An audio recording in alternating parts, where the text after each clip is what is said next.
Hi friends, ఈరోజు ఈ వీడియోలో ఏపీ రాష్ట్ర వ్యాప్తంగా ఉన్నటువంటి మీ అందరికీ చాలా గుడ్ న్యూస్ చెప్పబోతున్నాం.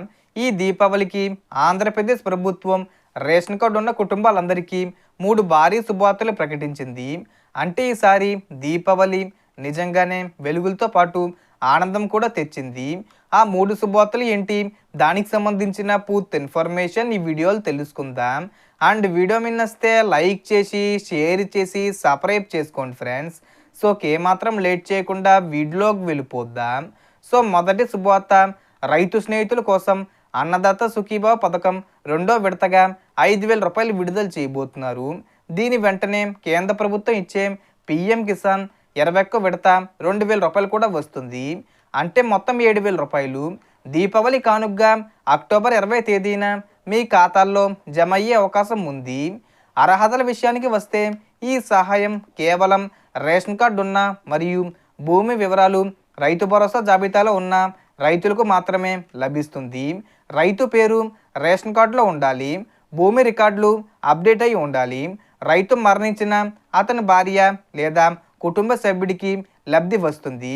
కాబట్టి మీ ఖాతా లింక్ అయి ఉందో లేదో, భూమి రికార్డులు సరిగ్గా ఉన్నాయో తప్పకుండా చెక్ చేసుకోండి. ఇప్పుడు రెండో శుభవార్త, తల్లికి వందనం పథకం. గతంలో 13,000 రూపాయలు విడుదల చేసినప్పుడు చాలామందికి డబ్బులు రాలేదు కదా. ఇప్పుడు ప్రభుత్వం దీపావళి కానుకగా అక్టోబర్ 20 తేదీన మిగిలిన లబ్ధిదారులందరికీ ఈ మొత్తాన్ని ఖాతాల్లోకి జమ చేసే అవకాశం ఉంది. ఈ పథకం కోసం అర్హతలు ఏమిటంటే, 1వ తరగతి నుండి ఇంటర్ సెకండ్ ఇయర్ వరకు చదువుతున్న విద్యార్థులకు మాత్రమే ఈ పథకం వర్తిస్తుంది. అలాగే రేషన్ కార్డు తప్పనిసరిగా ఉండాలి.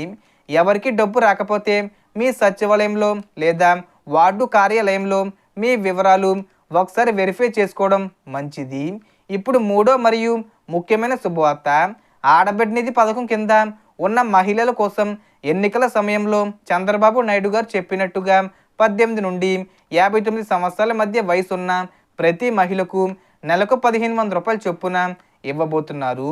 ఇప్పుడు దీపావళి కానుకగా ఒకేసారి 18,000 రూపాయలు ప్రకటించే అవకాశం ఉందని సమాచారం వస్తుంది. ఈ పథకానికి అర్హతలు చూసుకుంటే, మహిళ రేషన్ కార్డులో పేరు ఉండాలి. కుటుంబ ఆదాయం నిర్దేశిత పరిమితిలో పొందాలి. ప్రభుత్వ ఉద్యోగి కాకూడదు. అలాగే పన్నులు చెల్లించే వ్యక్తి కుటుంబంలో ఉండకూడదు. దీనికి సంబంధించిన ఫైనల్ లిస్టు త్వరలోనే గ్రామవార్డు సచివాలయంలో ప్రకటించనున్నారు. సో దీనికి సంబంధించి ఏ చిన్న ఇన్ఫర్మేషన్ వచ్చినా నేను వీడియో చేసి పోస్ట్ చేస్తాను. ఆ యొక్క అప్డేట్స్ మీరు మిస్ కాకుండా ఉండాలంటే వెంటనే మన ఛానల్ని సబ్స్క్రైబ్ చేసుకోండి. సో మొత్తం ఇన్ఫర్మేషన్ ది ఫ్రెండ్స్. మీకు ఈ వీడియో నచ్చితే లైక్ చేయండి, షేర్ చేయండి అండ్ సబ్స్క్రైబ్ చేసుకోండి. Thanks for watching.